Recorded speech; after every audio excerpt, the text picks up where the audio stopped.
महत्त्वाची घडामोड आहे। मुख्यमंत्री देवेंद्र फडणवीस दिल्लीत दाखल झाले आहेत। राज्यातल्या पूरस्थितीबाबत केंद्रीय पातळीवर ते चर्चा करण्याची शक्यता आहे।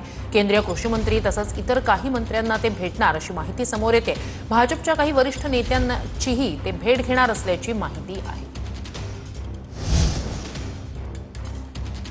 तर शेतकऱ्यांच्या मदतीसाठी अमित शहांना निवेदन दिल्याचं मुख्यमंत्री फडणवीसांनी म्हटलं। 50 लाख हेक्टरहून अधिक शेतीचं नुकसान झालंय, त्याची माहिती अमित शहा यांना देण्यात आली असंही मुख्यमंत्र्यांनी म्हटलंय। एनडीआरएफ कडून भरीव मदत देण्यासंदर्भात निवेदन दिल्याची माहिती सुद्धा मुख्यमंत्री फडणवीसांनी दिली आहे।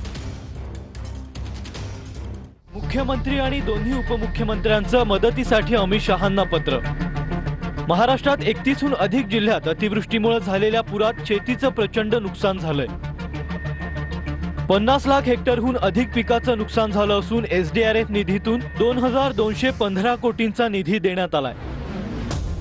शेतकऱ्यांना आणखी मदत करण्यासाठी केंद्र सरकारच्या एनडीआरएफ कडून भरीव मदतीची आवश्यकता आहे। नैसर्गिक आपत्तीमुळे झालेल्या नुकसानीपासून राज्याच्या एसडीआरएफ मधून मदत अपुरी ठरते। त्यामुळे राष्ट्रीय आपत्ती व्यवस्थापन निधीतून अतिरिक्त निधी मिळावा अशी विनंती